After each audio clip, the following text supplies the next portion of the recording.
जय हिंद, नमस्कार मित्रों। आज हम वर्णमाला का अध्ययन करेंगे। वर्णमाला क्या होता है, कैसे यहाँ से प्रश्न आते हैं, यूपीपी हो या यूपीएसआई हो, कैसे यहाँ से प्रश्न आते हैं, इसका हम विस्तार पूर्वक अध्ययन करेंगे। आइए पढ़ते हैं वर्णमाला। वर्णमाला क्या होता है मित्रों?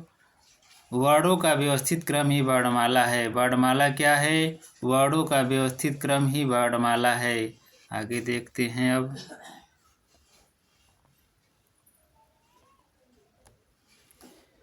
भाषा की सबसे छोटी इकाई क्या है? भाषा की सबसे छोटी इकाई वर्ड है।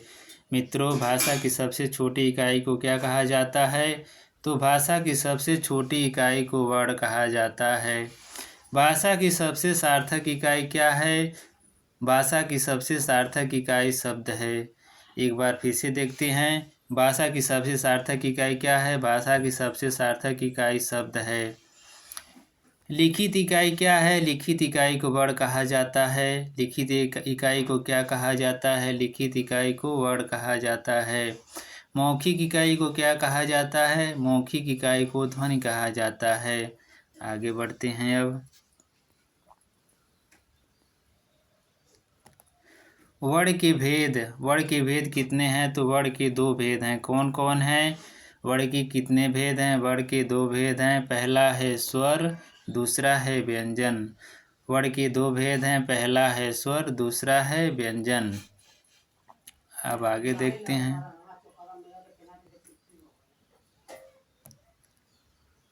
अब स्वर के विषय में देखेंगे। जो भी वर्ण स्वतंत्र रूप से बोले जाएं वे स्वर कहे जाते हैं। स्वर किसे कहते हैं मित्रों? जो भी वर्ण स्वतंत्र रूप से बोले जाएं। स्वर किसे कहते हैं? जो भी वर्ण स्वतंत्र रूप से बोले जाएं वह स्वर कहलाते हैं। अब दूसरा देखते हैं व्यंजन। व्यंजन किसे कहते हैं? जो भी वर्ण स्वरों की सहायता से बोले जाएं। व्यंजन किसे कहते हैं? जो भी वर्ण स्वरों की सहायता से बोले जाएं उन्हें हम क्या कहते हैं? व्यंजन कहते हैं। अब आगे देखते हैं।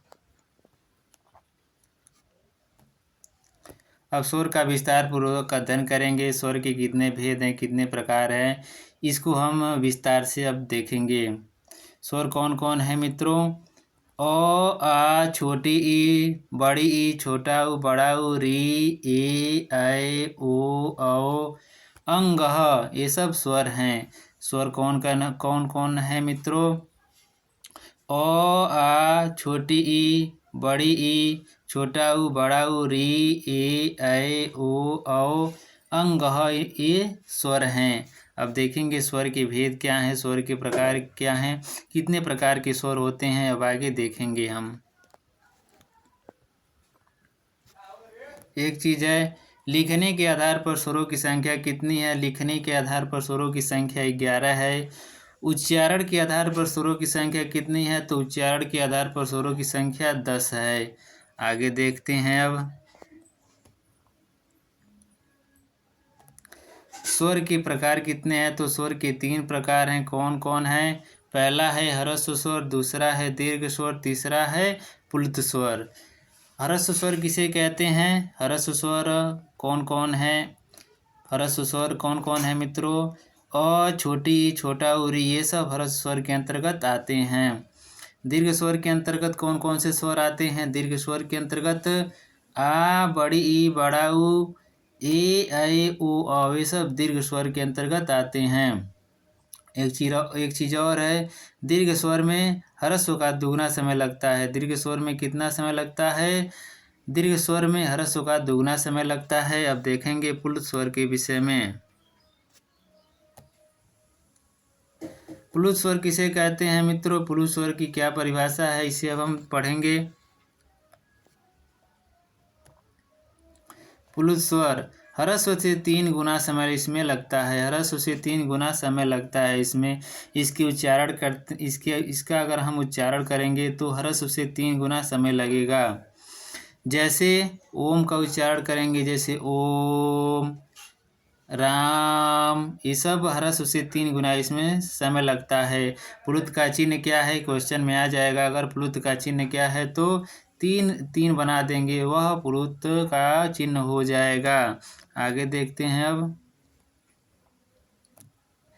जीभ के आधार पर स्वर के प्रकार, जीभ के आधार पर यानी जीभ से बोले जाने के आधार पर कह सकते हैं। जीभ के आधार पर स्वर के प्रकार कितने हैं? तो 3 हैं। कौन कौन है?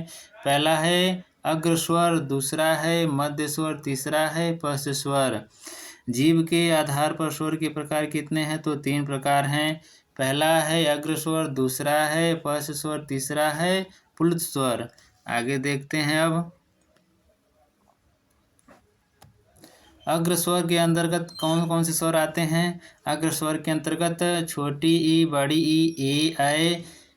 ये जीभ के अगले हिस्से से बोले जाने वाले स्वर हैं, इसलिए इन्हें अग्र स्वर कहा जाता है। अग्र स्वर किसे कहा जाता है? छोटी ई, बड़ी ई, ए, ऐ ये अग्र स्वर कहलाते हैं। क्यों कहे जाते हैं? ये जीभ के अगले हिस्से से बोले जाने वाले स्वर हैं, इसलिए इन्हें अग्र स्वर कहते हैं। अगला हमारा मध्य स्वर। मध्य स्वर के अंतर्गत केवल अ आता है। मध्य स्वर के अंतर्गत कौन आता है? मध्य स्वर के अंतर्गत केवल अ आता है। अगला है हमारा पश्च स्वर। पश्च स्वर के अंतर्गत कौन कौन से स्वर आते हैं?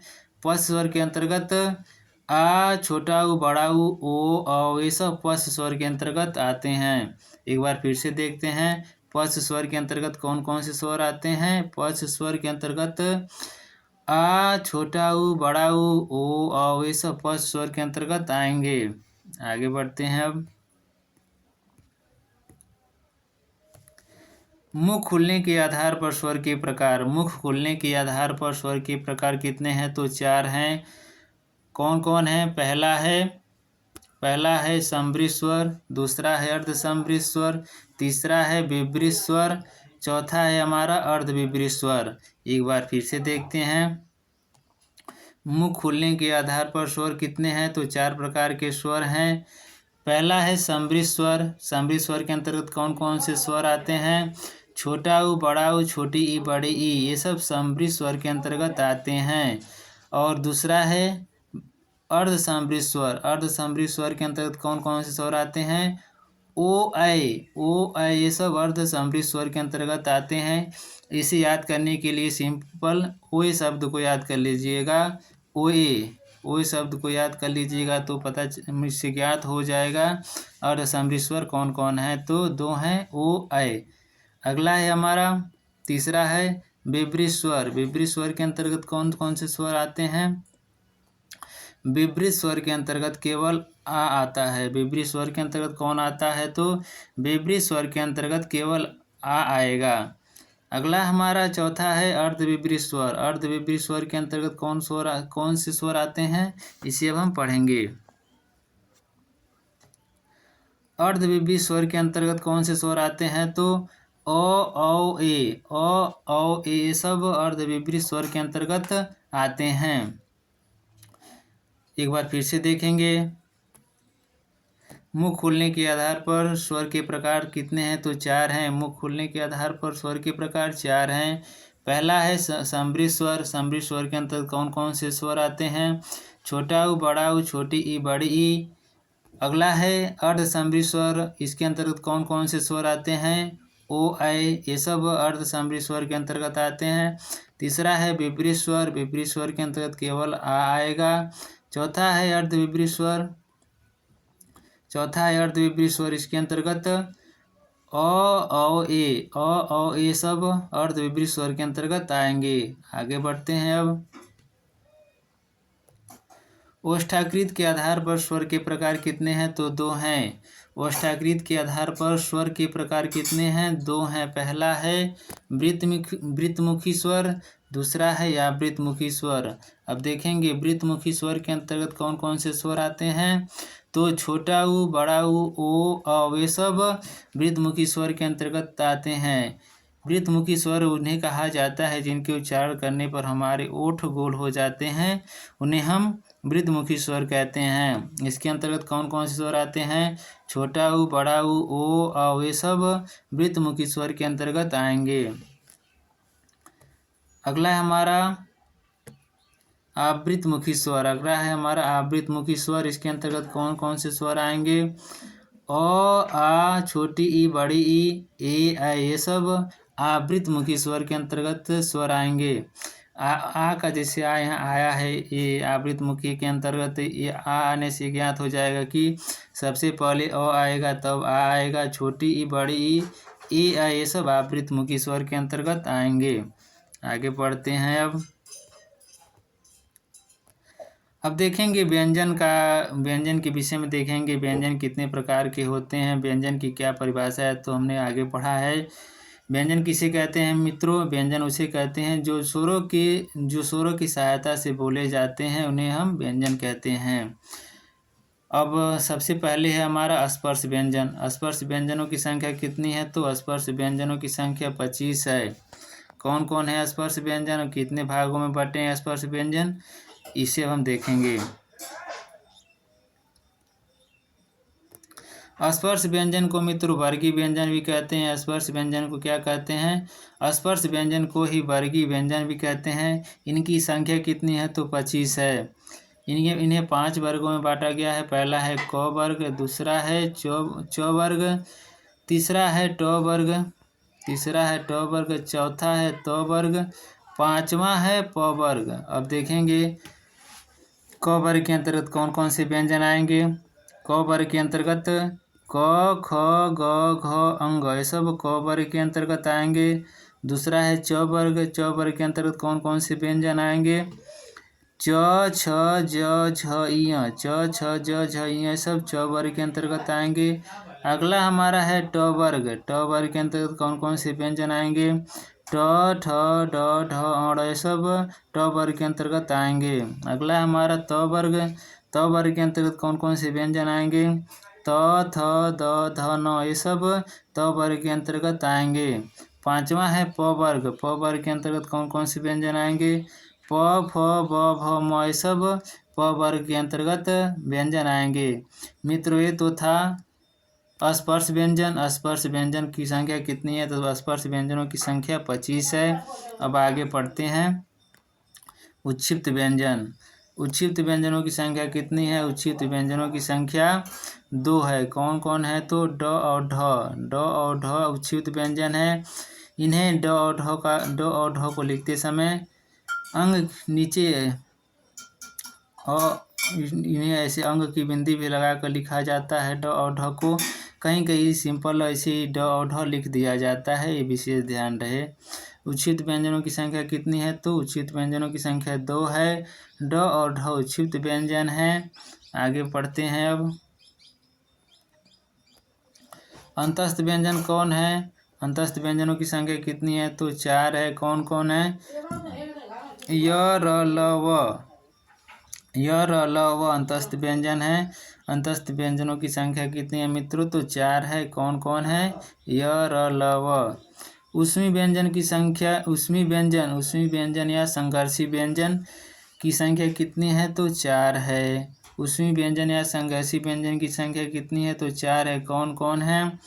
तालव्य स, मूर्धन्य स, दंत स, ह, ये सब ऊष्मी व्यंजन या संघर्षी व्यंजन के अंतर्गत आएंगे। ऊष्मी व्यंजन की संख्या कितनी है? 4 है। कौन कौन है? तालव्य स, मूर्धन्य स, दंत स, ह, ये सब ऊष्मी व्यंजन के अंतर्गत आएंगे। य, व को अर्ध स्वर कहा जाता है। र को लुंठित या प्रकम्पित कहा जाता है। ल को पार्श्विक व्यंजन कहा जाता है। ल को क्या कहा जाता है? ल को पार्श्विक व्यंजन कहा जाता है। अब देखेंगे संयुक्त व्यंजन। संयुक्त व्यंजन की संख्या कितनी है? तो संयुक्त व्यंजनों की संख्या 4 है। छ, त्र, ज्ञ, स्र, ये सब संयुक्त व्यंजन के अंतर्गत आएंगे। छ का निर्माण कैसे हुआ है? छ का निर्माण आधा क मूर्धन्य स मिलकर छ का निर्माण हुआ है। त्र का निर्माण कैसे हुआ है? आधा त प्लस र मिलकर त्र का निर्माण हुआ है। ज्ञ का निर्माण कैसे हुआ है? आधा ज प्लस य मिलकर ज्ञ का निर्माण हुआ है। स्र का निर्माण कैसे हुआ है? आधा स प्लस र मिलकर स्र का निर्माण हुआ है। ये तो था संयुक्त व्यंजन। अब आगे देखते हैं आगत व्यंजन। आगत व्यंजन मतलब आगत की व्यंजन किसे कहते हैं? आ को ही आगत व्यंजन कहते हैं। जैसे डॉक्टर, डॉक्टर का उच्चारण करते समय ऊपर ओ लगा, ऊपर ओ आ गया है, आ को ही ओ रूप में परिवर्तित कर दिया गया है, इसलिए आ को आगत व्यंजन का कहा जाता है, जैसे डॉक्टर, डॉक्टर। अगला हमारा टॉफ़ी, टॉफ़ी को, टॉफ़ी मतलब टॉफ़ी, कॉफ़ी, ये सब और आ को आगत व्यंजन के रूप में भी देखा जाता है। और कौन कौन से हैं? क, ख, ग, ज, फ। क, ख, ग, ज, फ, इन्हें भी आगत व्यंजन के अंतर्गत ही रखा जाता है। अगला है गोशत्व के आधार पर व्यंजन के प्रकार। गोशत्व के आधार पर व्यंजन के कितने प्रकार हैं? तो 2 प्रकार हैं। कौन कौन है? पहला है अघोष, दूसरा है सघोष। अघोष के अंतर्गत कौन कौन से व्यंजन आएंगे? अघोष के अंतर्गत पहला और दूसरा स्पर्श व्यंजन का पहला और दूसरा अघोष के अंतर्गत आएगा। और त्रिपल स और तीनों स अघोष व्यंजन के अंतर्गत ही आएंगे। अघोष के अंतर्गत कौन कौन से व्यंजन आएंगे मित्रों? अघोष के अंतर्गत पहला और दूसरा स्पर्श व्यंजन का पहला और दूसरा व्यंजन अघोष के अंतर्गत आएगा। और कौन से आएंगे व्यंजन? तीनों स, ये सब अघोष के अंतर्गत ही आएंगे। अब अगला है दूसरा है घोष या सघोष व्यंजन। घोष या सघोष व्यंजन, इसके अंतर्गत कौन कौन से व्यंजन आएंगे? 3, 4, 5, तीसरा, चौथा और पांचवा। तीसरा, चौथा और पांचवा स्पर्श व्यंजन का घोष या सघोष के अंतर्गत आएगा। और कौन कौन से व्यंजन आएंगे? य, र, ल, व, ह, ये सब घोष या सघोष के अंतर्गत आएंगे।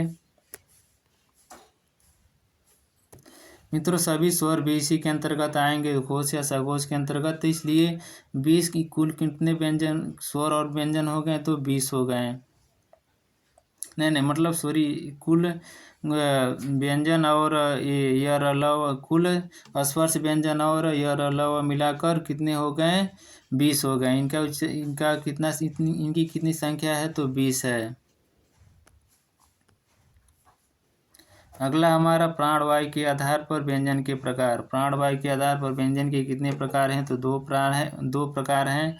पहला है अल्प प्राण, दूसरा है महाप्राण। पहला है अल्प प्राण, दूसरा है महाप्राण। अल्प प्राण के अंतर्गत कौन कौन से व्यंजन आते हैं? अल्प प्राण के अंतर्गत 1, 3, 5 स्पर्श व्यंजन का पहला, तीसरा, पांचवा मतलब पहला, तीसरा, पांचवा व्यंजन, पहला, तीसरा, पांचवा वर्ड, ये सब अल्प प्राण के अंतर्गत आएंगे। और य, र, ल, व, ये सब य, र, ल, व और सभी स्वर, य, र, ल, व और सभी स्वर किसके अंतर्गत आएंगे? अल्प प्राण के अंतर्गत आएंगे। दूसरा है महाप्राण। महाप्राण के अंतर्गत कौन कौन से व्यंजन आएंगे? स, तालव्य स, मूर्धन्य स, दंत स, ह, ये सब किसके अंतर्गत आएंगे मित्रों? महाप्राण के अंतर्गत आएंगे। दूसरा और चौथा व्यंजन महाप्राण के अंतर्गत आएगा। स्पर्श व्यंजन का दूसरा और चौथा व्यंजन महाप्राण के अंतर्गत ही आएगा। एक बार विस्तार से इसे देख लेते हैं। घोष व्यंजन। घोष व्यंजन कितने प्रकार के होते हैं? तो 2 प्रकार के होते हैं। पहला है अघोष। पहला है हमारा अघोष। अघोष के अंतर्गत कौन कौन से व्यंजन आएंगे? तो पहला और दूसरा व्यंजन अघोष के अंतर्गत आएगा। इसका कोड कितना है? तो 12 है अघोष का कोड। जैसे स्पर्श व्यंजन का क, ख, च, छ, ट, ठ, त, थ, प, फ और त्रिपल स, तीनों स यानी कि त्रिपल स, तालव्य स, मूर्धन्य स और दंत स, ये सब किसके अंतर्गत आएंगे? ये सब अघोष के अंतर्गत आएंगे। ये सब अघोष के अंतर्गत आएंगे मित्रों। आगे बढ़ते हैं। अब दूसरा हमारा घोष या सघोष। घोष या सघोष, इसके अंतर्गत कौन कौन से व्यंजन आएंगे? तीसरा, चौथा, पांचवा व्यंजन घोष या सघोष के अंतर्गत आएगा। जैसे मतलब पहला है ग, घ, अंग, ज, झ, ञ, ड, ढ, ण, द, ध, न, ब, भ, म, और य र ल व ह सभी स्वर, ये सब किसके अंतर्गत आएंगे? सघोष या घोष के अंतर्गत ये सब आएंगे। अगला हमारा प्राण व्यंजन। प्राण व्यंजन कितने हैं, कितने प्रकार के होते हैं प्राण व्यंजन? तो 2 प्रकार के होते हैं। कौन कौन है? पहला है अल प्राण। अल प्राण के अंतर्गत कितने व्यंजन आएंगे? अल प्राण के अंतर्गत कितने कौन कौन से व्यंजन आएंगे? स्पर्श व्यंजन का पहला, तीसरा, पांचवा व्यंजन, और स्पर्श व्यंजन का पहला, तीसरा, पांचवा, पहला, तीसरा, पांचवा कौन कौन है?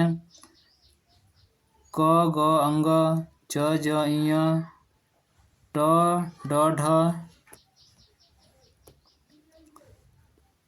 त द न, प ब म, ये सब किसके अंतर्गत आएंगे? तो ये सब अल प्राण के अंतर्गत आएंगे। और सभी स्वर और य र ल व सब अल प्राण के अंतर्गत आएंगे। अब देखेंगे महाप्राण। महाप्राण के अंतर्गत कौन कौन से व्यंजन आएंगे? महाप्राण के अंतर्गत दूसरा और चौथा व्यंजन आएगा। महाप्राण के अंतर्गत दूसरा और चौथा व्यंजन, महाप्राण स्पर्श व्यंजन का दूसरा और चौथा व्यंजन महाप्राण के अंतर्गत आएंगे। इनका कोड कितना है? तो इनका कोड 24 है। ख घ छ झ ड और ढ, ठ ढ, तो सॉरी ठ ढ, थ ध, फ भ, ये सब महाप्राण के अंतर्गत ही आएंगे। और तालव्य स, मूर्धन्य स, दंत स, ह, ये सब महाप्राण के अंतर्गत ही आएंगे। मूल व्यंजनों की संख्या कितनी है? तो मूल व्यंजनों की संख्या 33 है।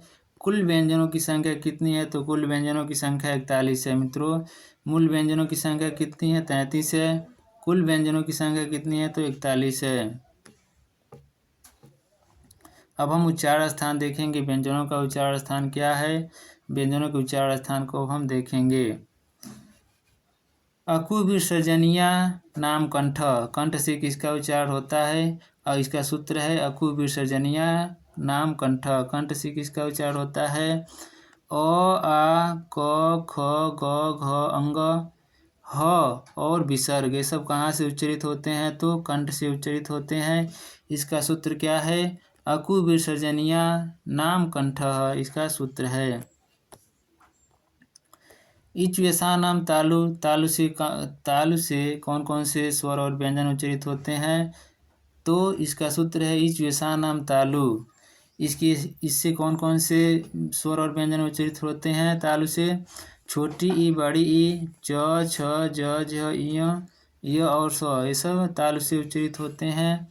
ऋतु रसाणा मूर्धा। अगला सूत्र है ऋतु रसाणा मूर्धा। मूर्धा से कौन कौन उच्चरित होते हैं? री, ट ढ ड ढ ड़ र और स, ये सब मूर्धा से उच्चरित होते हैं।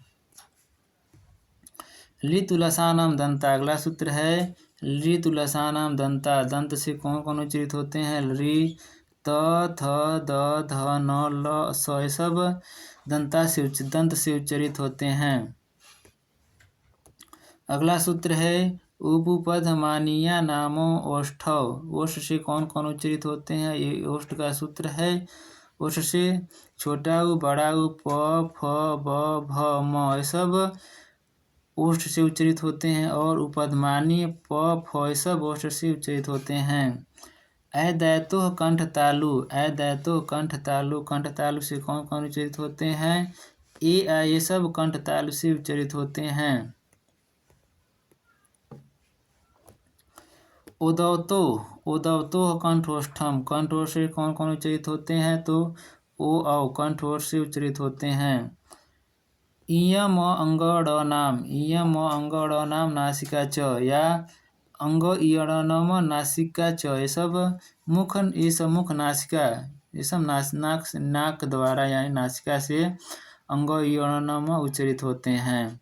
वकार से दंतोष्ठम। दंतोष्ठ से कौन कौन उच्चरित होते हैं? व का उच्चारण दंतोष्ठ से होता है।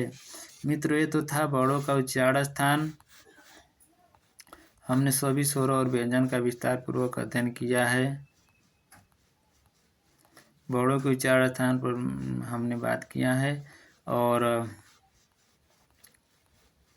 स्वरों पर बात किए हैं। वर्णमाला, ये तो था वर्णमाला। मिलेंगे नेक्स्ट लेक्चर में। अब जय हिंद, जय भारत।